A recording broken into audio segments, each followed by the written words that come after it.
Сиз шайлоого катыша албайсыз, Эми шайлоо мына айтып атпаймынбы 16 өзгөртүү киргизилди деп. Ошол менин артымдан кууп жүрүп эле киргизилген өзгөртүүлөр.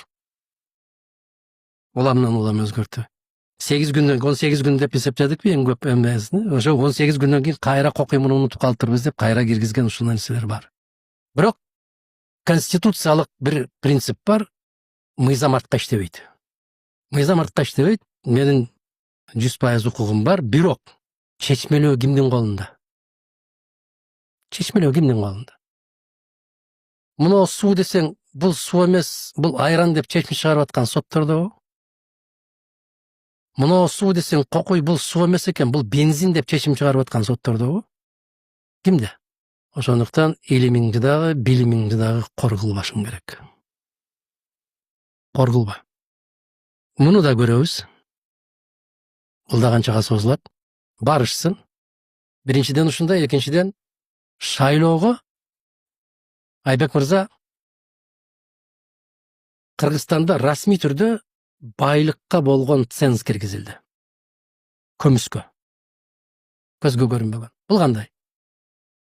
Сиз эгер шайлоого барам десеңиз 300 000 сом төгүшүңүз керек. 300 000 сом төгүшүңүз керек. Бул деген сөз, эгер 30 000 сомдон айлык алып аткан киши болсо, мугалим болсо, 10 ай ичпей жебей, бала чакасын бакпай, газ, светке төлөбөй топтош керек. 10 ай ичпей жебей. Мугалим топтой алабы? Бара алабы?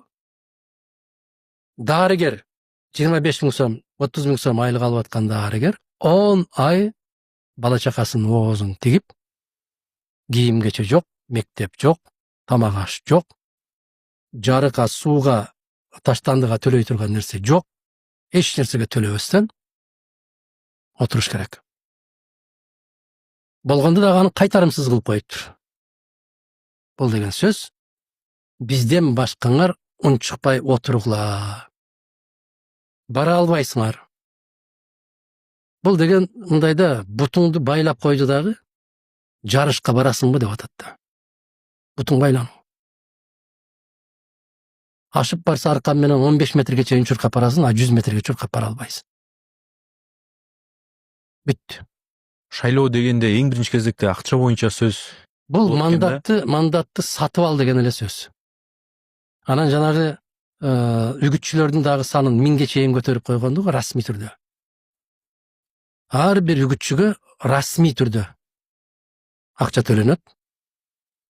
Бул баягы сатып алууну мыйзамдаштыруу дейт. Өздөрү эле моюнга алып атат ошондучу.